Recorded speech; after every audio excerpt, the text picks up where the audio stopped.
Hi second P U C ಎಲ್ಲ ವಿದ್ಯಾರ್ಥಿಗಳಿಗೆ second annual exam ಇದೆ.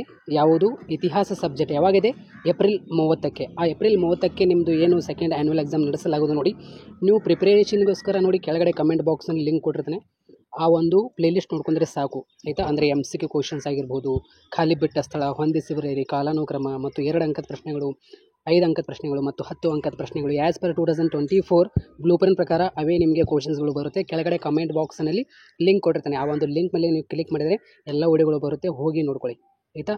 ಇವೇ ನೀವು ವಿಡಿಯೋಗಳು ನೋಡ್ಕೊಂಡ್ರೆ ಸಾಕು, ಇವೇ ಕ್ವಶನ್ಸ್ ಬರುತ್ತೆ. ಓಕೆ, ಏಪ್ರಿಲ್ 30ಕ್ಕೆ ಎಕ್ಸಾಮ್ ಇದೆ, ಸೆಕೆಂಡ್ ಆ್ಯನ್ಯುವಲ್ ಎಕ್ಸಾಮ್. ಅಂದರೆ ಕೆಲವೊಂದು ವಿದ್ಯಾರ್ಥಿಗಳಿಗೆ ಮಾರ್ಕ್ಸೀಟ್ನಲ್ಲಿ NC ಅಂತ ಬಂದಿದೆ, ಅಂದರೆ ನಾಟ್ ಕಂಪ್ಲೀಟೆಡ್ ಅಂತ. ಇನ್ನೊಮ್ಮೆ ಎಕ್ಸಾಮ್ ಬರೀಬೇಕು ಆಯಿತಾ. ಇನ್ನೊಮ್ಮೆ ಎಕ್ಸಾಮ್ ಯಾರೆಲ್ಲ ಬರೀತಾ ಇದ್ದಾರೆ ನೋಡಿ ಅವರಿಗೆ ಶೇರ್ ಮಾಡಿ. ಆಲ್ರೆಡಿ ನಾನು ಕನ್ನಡ ಸಬ್ಜೆಕ್ಟ್ ಆಗಿರ್ಬೋದು ಮತ್ತು ಅದೇ ರೀತಿ ಇಂಗ್ಲೀಷ್ ಸಬ್ಜೆಕ್ಟ್ ಹೇಳಿದ್ದೇನೆ, ಚಾನಲ್ ಹೋಗಿ ಚೆಕ್ ಮಾಡ್ಕೊಳ್ಳಿ. ನೀವು ಪ್ಲೇಲಿಸ್ಟ್ನಲ್ಲಿ ಹೋಗಿ ಚೆಕ್ ಮಾಡಿದರೆ ಎಲ್ಲ ನಿಮಗೆ ವಿಡಿಯೋಗಳು ಸಿಗುತ್ತೆ. Accountancy, business studies, economics, okay, Kannada ವಿಷಯ ಮತ್ತು ಅದೇ ರೀತಿ ಇಂಗ್ಲೀಷ್ ವಿಷಯ ಆಲ್ರೆಡಿ ವಿಡಿಯೋ ಮಾಡಿದ್ದೀನಿ. ಹೋಗಿ ಪ್ಲೇಲಿಸ್ಟ್ನಲ್ಲಿ ಹೋಗಿ ಚೆಕ್ ಮಾಡಿದ್ರೆ ಕೂಡ ನಿಮಗೆ ಸಿಗುತ್ತೆ. ಮತ್ತು ಕೆಳಗಡೆ ಕಮೆಂಟ್ ಬಾಕ್ಸ್ನಲ್ಲಿ ಕೂಡ ನಾನು ಈ ಒಂದು ಇತಿಹಾಸಕ್ಕೆ ಸಂಬಂಧಪಟ್ಟಂತೆ ಇಂಗ್ಲೀಷ್ ಮೀಡಿಯಮ್ ಹಾಗೂ ಕನ್ನಡ ಮೀಡಿಯಮ್ ಬೋತ್ ಮೀಡಿಯಮ್ ವಿದ್ಯಾರ್ಥಿಗಳಿಗೆ ಕೊಟ್ಟಿದ್ದೀನಿ. ಕೆಳಗಡೆ ಕಮೆಂಟ್ ಬಾಕ್ಸಲ್ಲಿ ಲಿಂಕ್ ಇದೆ, ಎಲ್ಲ ವಿದ್ಯಾರ್ಥಿಗಳು ಹೋಗಿ ನೋಡ್ಕೊಳ್ಳಿ. So thank you so much. ಎಲ್ಲ ವಿದ್ಯಾರ್ಥಿಗಳಿಗೆ ಒಂದು ಶೇರ್ ಮಾಡಿ. ನಿಮ್ಮ ಶೇರ್ನಿಂದ ಕೆಲವೊಂದು ವಿದ್ಯಾರ್ಥಿಗಳಿಗೆ ತುಂಬಾ ಹೆಲ್ಪ್ ಆಗುತ್ತೆ.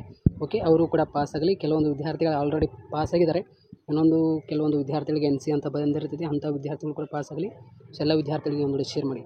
Thank you.